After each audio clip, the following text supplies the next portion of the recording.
Jadi di Jepang sekarang ini ada keistimewaannya. Nah, saya sekaligus promosi ya, tadi kan ada yang tanya, ini saya sekarang langsung promosi nih. Jadi apakah adik-adik punya peluang untuk magang luar negeri? Silahkan. Itu udah memang kewajiban adik-adik lah, dengan asisten. Nah, saya lagi satu informasi di bulan Agustus di Jepang itu akan buka penerimaan tenaga kerja luar negeri, bukan lagi namanya magang tapi dah langsung bekerja statusnya, namanya toku ya, istilah bahasa Jepangnya toku ya, itu dia.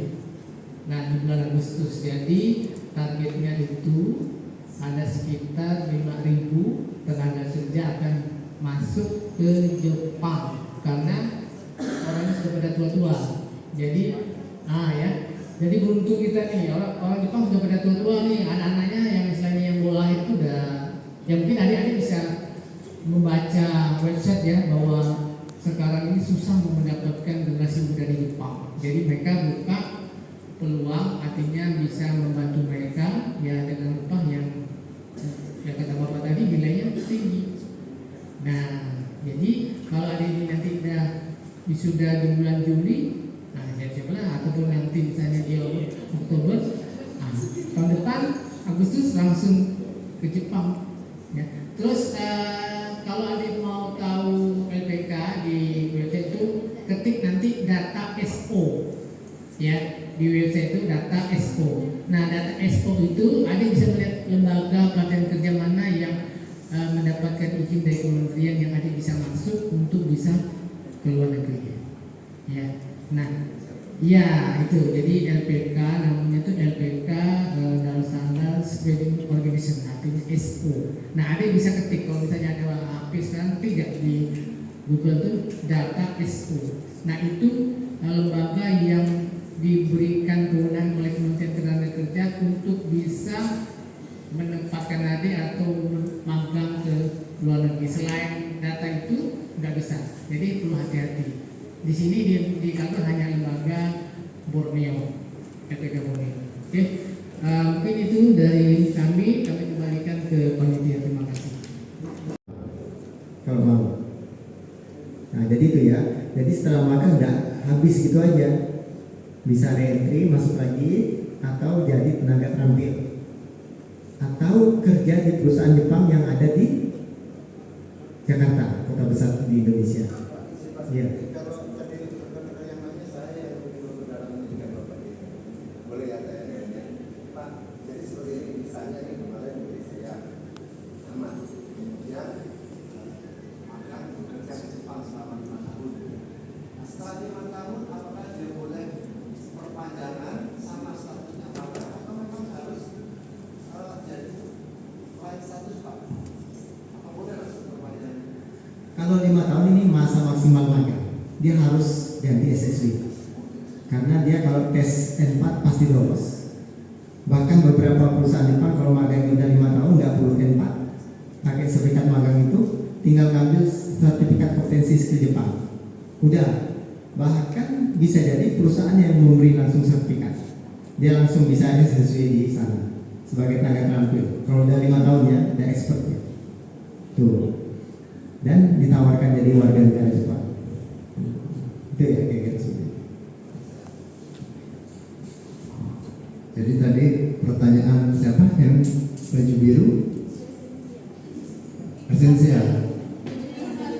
Iya. Kok saya pertanyaan Anda, pertanyaan kamu tuh mengingatkan saya pada TikTok ini.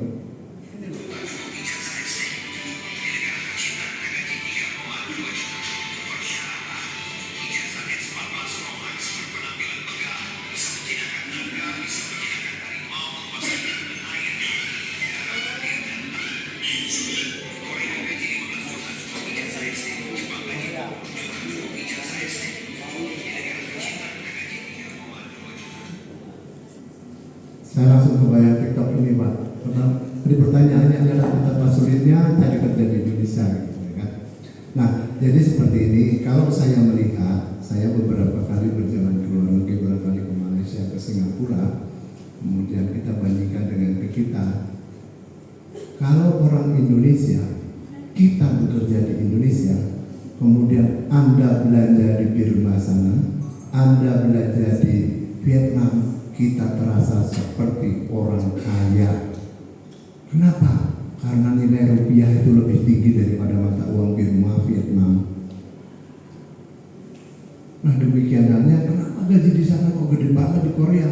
Karena memang mata uang Korea itu lebih besar daripada mata uang rupiah. Itu yang membuat itu besar. Jadi kalau bisa kerja di Korea, makan dan belanja di Indonesia. Jangan kerja di Indonesia, belanja di Korea, mati dah kita. Saya pernah ke Singapura, kaget beli cendol berdua 200.000. Kenapa? Karena di sana $1 Singapura sama dengan 10.000. Jadi kalau kerja di Indonesia kita makan di Singapura, matilah kita Pak. Tapi kalau kerjanya di Singapura gajinya gede, pindah ke Indonesia, sejahtera lah kita. Jadi itu kenapa gajinya berbeda, tentunya berkaitan dengan currency atau nilai mata uang. Jadi kalau Anda merasa Pak gaji saya rendah di sini Pak hanya 3 juta, tapi orang Vietnam sama orang Burma bilang gaji Indonesia gede ya, itu Pak, karena nilai mata uang. Dan kemudian memang seperti di Jepang itu pertanyaannya bukan lagi Anda punya ijazah apa, tapi apa skill Anda. Bisa jadi seorang profesor diberhentikan Pak jadi dosen di Jepang sana dan kembali menjadi tukang taksi. Kenapa? Ketika mahasiswanya sudah upgrade skill pengetahuan, profesornya masih cerita tentang masa lalu, maka mahasiswanya boleh bilang, kami menolak profesor itu, saya tidak mau ngajar lagi. Maka profesor Jepang pun bisa jadi sopir taksi, karena di sana adalah apa skill Anda, bukan apa ijazah Anda. Demikian juga makanya di SMK, saya maaf bicara SMK sebagai kapasitas saya, kita memang dilatih soft skill dan skill, sehingga ketika tamat dari sekolah, Anda atau saya punya kemampuan apa, saya punya skill apa, bukannya saya punya ijazah, tolong dong terima saya kerja, ijazah. Tapi yang dihargai oleh dunia kerja sekarang adalah skill, baik soft skill maupun hard skillnya, bukan ijazahnya. Maka teman-teman sekalian nanti kalaupun menjadi guru, yuk asah keduanya. Jangan kita menjual ijazah tapi kita tidak punya skill. Oke, di luar negeri sana bukan lagi dilihat ijazah. Mau S2, S3, S4, tapi Anda tidak punya skill, selesai. Terima kasih. Itu mungkin tambahan dari saya. Banyak sekali orang-orang kita, terutama masyarakat kita, lebih memilih bekerja di luar negeri dibandingkan di Indonesia. Karena syaratnya itu tadi sangat sulit gitu. Selain di luar negeri mungkin pendapatan sebulan lebih besar dan juga lebih gampang masuk kerja. Jadi pertanyaan bisa aja sih Pak, mengapa di Indonesia untuk syarat masuk kerja itu lebih sulit dibandingkan luar negeri? Sekian, terima kasih.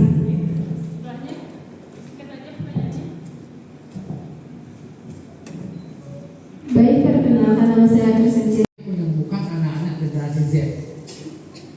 Dia melakukan interview. Nah, dari interview dia akan mengetahui, oh ini generasi Z, dia tidak akan betah ke dunia kerja.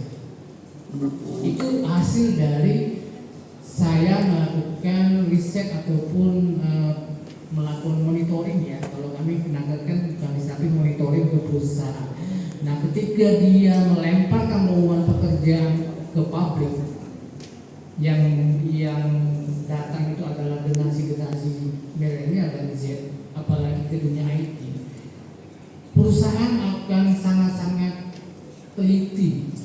Makanya Anda berkatakan kenapa sulit, yaitu anak generasi Z tidak cukup dengan upah rendah, tidak cukup. Kalau mengatakan seperti ini, itu membohongi diri. Generasi Z itu pasti akan lebih wah, artinya upahnya wah. Jadi kalau misalnya kamu kasih 2 juta, nggak apa-apa deh Pak, cukup kok. Mustahil. Itu membohongkan diri. Karena sudah diuji oleh perusahaan. Ketika dia menerima generasi Z, 2 bulan pindah luar, kosong, ya, kosong luar. Itu nandakan bahwa anak generasi Z tidak cukup dengan gaji 2 juta.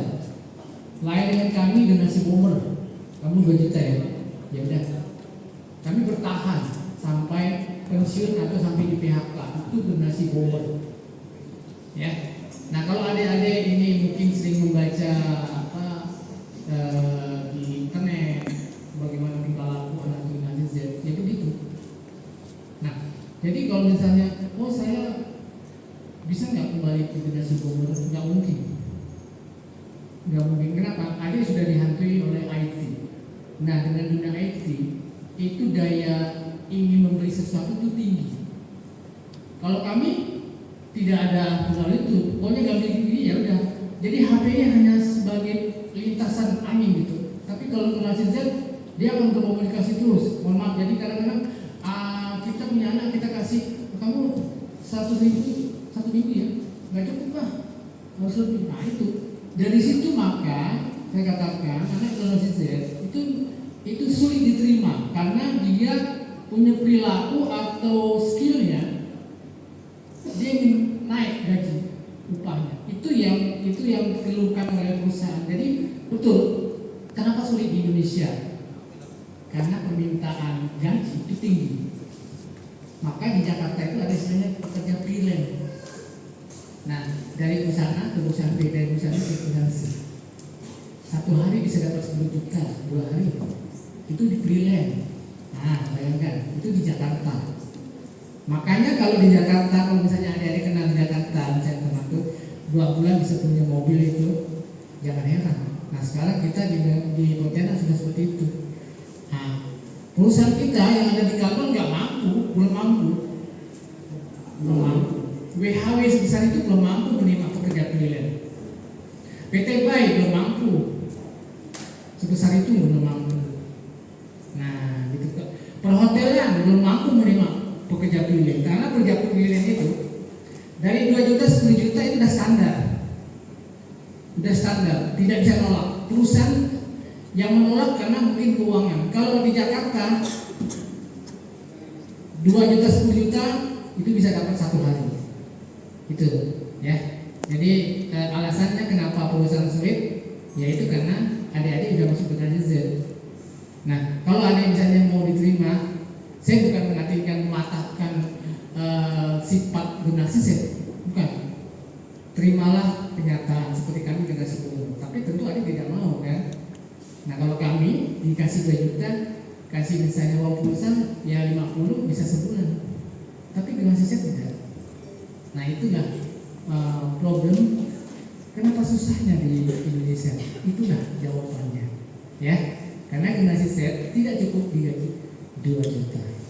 Itu hasil dari kita monitoring dan riset. Makanya kalau perusahaan itu mau menerima kita, terimalah apa yang diberikan oleh perusahaan. Tapi kan nggak mau, generasi Z nggak mau, dan itu sudah terbukti. Ya, nah misalnya ada nanti ahli IT, lalu adik masuk ke perusahaan, lalu adik share ke Instagram YouTube, ternyata kemudian IT adik tumbuh. Adik kan masih Pak saya murid karena ilmu saya nggak masalah. Kita mengatakan kepada jangan datang ke HRD, saya mau keluar, nggak boleh. Tapi Pak, karena tadi sudah diajarkan harus ya soft skill, sopan santun berbicara. Pak, saya ingin keluar dengan ilmu saya dibayar sekian. Nah itulah kenyataan kenapa perusahaan kita jika orang susah menerima. Kalau kenapa banyak orang Chinese? Karena orang Chinese yang penting makan. Datang ke Indonesia dikasih status nggak masalah, tapi orang Indonesia, makanya orang Indonesia itu tidak mau menjadi tuan di sini, dia akan keluar mencari. Itulah kondisi generasi Z. Ya, mungkin itu saya. Mungkin kalau yang tadi dari pertanyaan kedua mungkin Pak Denny yang bisa menjelaskan. Silakan. Jawabannya apa? Bapak aja ikut dulu, kalau Bapak sukses saya baru ikut, kan betul? Nah demikian juga, ya sudah, kamu makan dulu ke luar negeri, kalau ada sukses saya ikut. Makanya yang namanya contoh. Mudah-mudahan Mbak Bintang nanti bisa jadi contoh, pulang dari sana, magang dari sana. Magang atau pertukaran mahasiswa ini? Magang, Pak. Magang? Iya. Magang di sana. Mudah-mudahan Anda sukses di sana, tertarik di sana, setelah tamat bisa bekerja sana, bisa menjadi contoh bagi yang lain, supaya dengan contoh ini bisa meyakinkan para milenial yang lain untuk juga pergi magang ke luar negeri. Jadi kita butuh contoh. Namun yang jelas adalah yang terpenting kesungguhan hati dan keteguhan hati, dan Anda mesti berani karena Anda harus keluar merantau. Jadi yang tadi Bapak ini saya contoh kemarin PT Maya Wana Persada datang ke sekolah saya. Pak Rusli, saya perlu 300 orang mandor untuk bekerja di perusahaan kami. Tapi alhamdulillah yang daftar cuma 3. Untuk 300. Satu MCU medical check up tidak lulus, 3-tiganya tak jadi berangkat. Kenapa? Takut Pak. Yang magang ke Jepang, saya takut Pak. Apa? Di Jepang banyak gempa, nanti mama saya takut nanti kita mati kena gempa. Padahal kaki baring di rumah saja bisa mati. Oke, saya kira demikian jawaban saya. Ya, jadi pertama Bang Neki, banyak lembaga-lembaga ini Anda bisa dapat informasi untuk belajar. Kalau ingin keluar negeri, ajak teman untuk belajar bareng. Coba berani di sana, berani merantau, jangan di rumah saja. Oke, ikan hiu muter-muter, see you later. Oke, terima kasih tangan saya Komisi 3 saya. Oke, tadi yang bertanya itu Regi, ini dapat hadiah menarik bagi pertanyaan itu aja. Oke, yang bertanya tadi siapa? Bintang. Oke, Bintang dapat hadiah. Dan 2 tadi punya siapa yang tadi 2? 1. Oke, silakan. Singkat aja. Apakah kami bisa ditempatkan untuk bekerja di tempat kami magang? Dan setelah melanjutkan, apakah masih disebut magang atau sudah bekerja tetap? Sekian, terima kasih. Oke, terima kasih. Ini hadiahnya untuk 1 dan iya.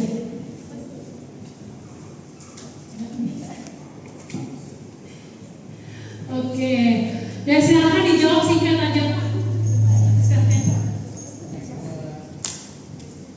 Saya yang akan menjawab yang pertanyaan kenapa sulit masuk dunia kerja di Indonesia.